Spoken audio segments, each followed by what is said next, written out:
When I jumped into No Rest for the Wicked on launch day, I went in blind. I had only seen the very first trailer, and since then I had tried to stay away from anything related to the game. I only knew this was the team behind Ori and the Blind Forest, and that they were giving their all in trying to build a unique ARPG. So when I jumped into the game, I was expecting something closer to Diablo 3 or Torchlight. To my surprise, it was actually a lot more like Zelda Breath of the Wild than anything else. Although the unique visuals blew me away, some gameplay elements didn't quite click for me. Let's talk about it. I'll start by addressing the negatives, and there are a few that stood out. The biggest issue, in my opinion, is the performance. This game requires a powerful computer to run at 60 frames per second, and unfortunately, this game relies heavily on split-second decisions, which can be trickier when your frames drop below 60. And this is coming from the guy who finished Bloodborne twice. So unless you have a 360 graphics card or better, I would wait for the full release on that one. The performance I don't think is adequate quite this moment. The game relies heavily on combat, and for the most part, it does feel good. The issues arise when you combine the combat with the clustered, busy, and beautiful art and animation designs that the studio adopted. The combat is, as I mentioned, very similar to Zelda, with the difficulty cranked up significantly, and the added complexity of the camera being from a somewhat top-down position, like Path of Exile, for example. The mix of that camera angle and the lock-on combat leads to some frustrating interactions. Foliage and level elements can obscure your character when you're trying to focus on dodging lethal attacks, which led to some avoidable deaths in my case. Additionally, although the animations in this game are S tier, there is no animation cancelling. This means that when you get up from cooking mushroom soup, if an enemy appears and decides to stab you, you can only take the hit. And that's frustrating because it feels completely out of your control in that moment. And it definitely felt that way to me. The repair system also irks me. The idea here is that when you die, you don't suffer any loss of currency or experience, but your armor slowly breaks down. When it's nearly broken, you have to go back to town and repair it for a few pieces of copper, which is a currency. It's not much, by the way. So it's just tedious, and it doesn't hold much weight. Well, that's my opinion anyway. Strangely enough, I would much prefer a system where you lose experience when you die. It means more to me than 10% of your armor wearing out, and also eliminates the unnecessary back and forth to town to repair your gear. I know it's a staple of games like Diablo 2 and stuff like that, but yeah, I think it's just better when we don't do that. I don't know, it's just not my thing. Maybe I've been playing too much Path of Exile, but that's my take on the system, I guess. One thing that struck me after playing this game for multiple hours is the beauty of the art style and visual identity of the story. It just oozes personality and intrigue, and I'm frankly hooked on that part. My only issue with that part is that sometimes it overshadows the gameplay experience. Let me explain. The town of Sacrament, which is the first town you encounter and your hub for most of the early access experience, is gorgeous, but also insanely huge. I can't seem to figure out why. Not only is it vast in length, but also in height. There are slums you can descend into, the verticality is used to its extremes, and you can go down there and talk to downtrodden citizens and stuff like that in the slums. And that's great, for the world building. But it will take you, 5 minutes to find your way out and back up later on. And that kind of adds up. What I'm trying to say is that when I was playing the game, I would feel a bit bummed out when a quest would send me to the other side of the city or even the map. Sure, it's beautiful the first time around, and even the second, but after walking the same streets 10 or 20 times, I was getting a little bit fed up by that aspect. Okay, enough about the negatives. I need to discuss what makes this game so incredibly unique. I want to start with the art style, because oh my gosh, did they do an amazing job. The first trailer was a little scary to watch because the art style of this studio and the Ori games is quite unique. So I wondered if this would work for an ARPG, honestly. And I wasn't convinced. Lo and behold, they've changed my mind within the very first hour of playing this game. You just have to keep your mind open.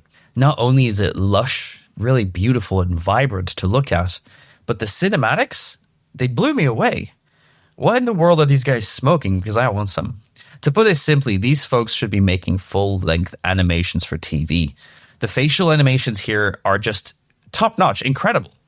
The game masterfully splices cinematics and in-game cutscenes, and I found myself completely drawn into the story. Speaking of the story, it's also worth discussing because I think it's insanely important to your experience.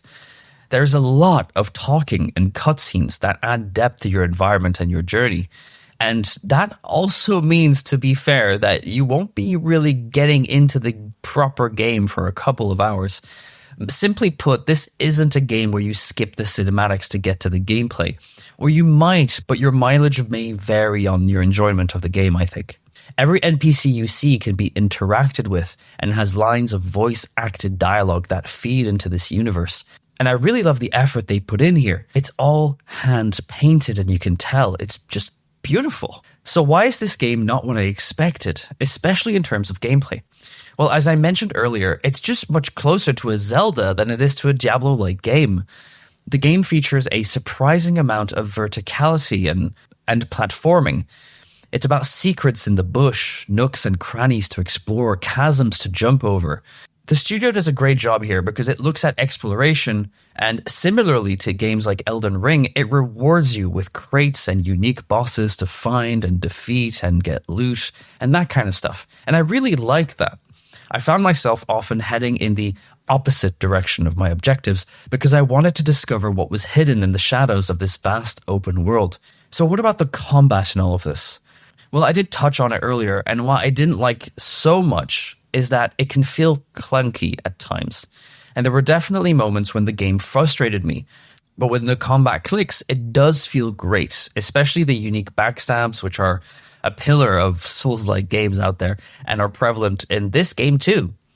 The animations are stellar, and they help a lot and do some of the heavy lifting. Speaking of animations, let's talk about one of the pillars of this game, and that's the bosses. Holy moly, are they fun.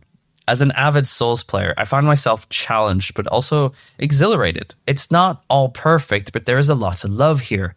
The first proper boss you encounter really impressed me. It's where the game clicked for me, I think. The design of this ravenous beast of a creature works in tandem with its animations and attack pattern. It's just unrelenting. I bobbed and weaved many times until I understood the pattern of attacks and ultimately defeated the boss on my second try, which isn't too bad. And I had a great time. My only real issues were getting to grips with the camera and the placement of my little character, as this Lovecraftian creature from the abyss tried to chop me to bits. My victory left me wanting more. And the game does deliver on this aspect, which I'm happy to report. I love bossing in any of the games I play, and this one doesn't disappoint.